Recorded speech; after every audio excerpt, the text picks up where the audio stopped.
विक्रम भैया करे Shri Ganesh. Yes start. Gujarat के मोरबी पर हुआ ये दर्दनाक हादसा, कई लोगों ने अपनी जान गंवाई। ऐसे ही ना जाने कितने लोग उस वक्त इस पुल पर सवार थे। मोरबी में जो कुछ हुआ उसकी सबसे बड़ी वजह यही है कि पुल की क्षमता 100-125 लोगों का वजन सहने की थी, लेकिन दुर्घटना के समय उस पर 500 लोग मौजूद। और आपने बात कई बार सुनी होगी कि जब सैनिकों की कोई टुकड़ी एक लय में मार्च करते हुए, यानी कि कदमताल करते हुए, एक लय में कदमताल करते हुए किसी ब्रिज के पास पहुंचती है तो सैनिक एक लय में मार्च करना बंद कर देते हैं। आज बड़ा सवाल यह है कि जब पुल की कैपेसिटी 100 लोगों की थी तो फिर 300 से ज्यादा लोग पुल पर पहुंचे तो पहुंचे कैसे? और इसमें जो मुख्य भाव है वो है ओवर क्राउडिंग, ओवरलोडिंग। एड़ा हो गया क्या तुझे? क्या ये क्या बस के अंदर वजन ज्यादा भरने से पुल टूट जाता है क्या कभी? अरे बाकी सब ठीक है, लेकिन कम से कम वो पिलर के अंदर तो सीमेंट और लोहा कुछ ना कुछ ज्यादा भरना चाहिए था। अरे मानता हूं मैंने सीमेंट कम भरा, लोहा कम भरने की क्या जरूरत थी? तेरी जिम्मेदारी थी ना वो। हाँ, सारी जिम्मेदारी मेरी है अभी। आपने बात कई बार सुनी होगी कि जब सैनिकों की कोई टुकड़ी एक लय में मार्च करते हुए, यानी कि कदमताल करते हुए, एक लय में कदमताल करते हुए किसी ब्रिज के पास पहुंचती है तो सैनिक एक लय में मार्च करना बंद कर देते हैं। मगर क्यों? ये हो सकता है आपको ना पता हो, लेकिन ये फैक्ट है। जब सैनिक कदमताल करते हुए, एक साथ मार्च करते हुए, सिंक्रोनाइज तरीके से कदमताल करते हुए जैसे ही ब्रिज के पास सेना की टुकड़ी पहुंचती है तो सैनिक एक लय में मार्च करना बंद कर देते हैं।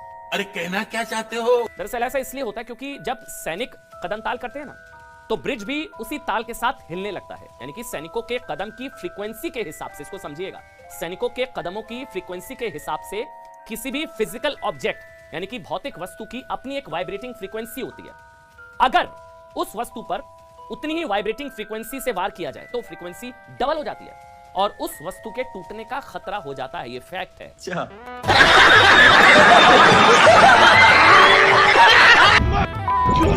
जो इसमें आया। साथियों, जब डबल इंजन की सरकार काम करती है तो उसका असर सिर्फ डबल नहीं होता बल्कि कई गुना ज्यादा होता है। यहाँ एक और एक मिलकर दो नहीं, बल्कि एक के बगल में एक 11 की शक्ति धारण कर लेते हैं। गुजरात में रेल इंफ्रास्ट्रक्चर का विकास भी इसका एक उदाहरण है।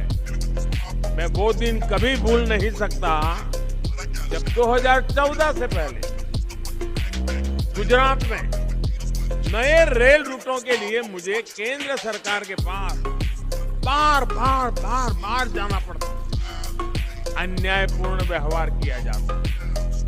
डबल इंजन की सरकार बने रहने से गुजरात में काम की रफ्तार तो तेज हुई है, उसका विस्तार करने की ताकत भी तेज हुई। बाबूजी आ गए, बाबूजी आ गए। क्या अरे बाबूजी आ गए, जल्दी करो, बाबूजी आ गए। अबे कालिए, अबे तेरी तो।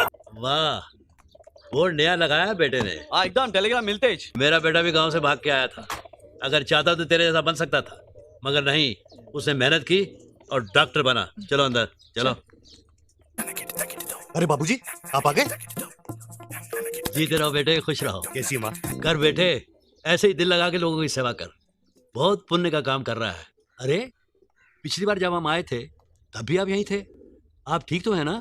मेरी एक टांग नकली है, मैं हॉकी का बहुत बड़ा खिलाड़ी था। एक दिन उदय भाई को मेरी किसी बात पर गुस्सा आ गया तो मेरी हॉकी स्टिक से मेरी टांग के 4 टुकड़े कर दिए, लेकिन दिल के बहुत अच्छे हैं, फौरन हॉस्पिटल लेके गए, ऑपरेशन करवाया, नई टांग लगवा दी, ये स्टिक दी, थोड़ा खर्चा दिया और बस।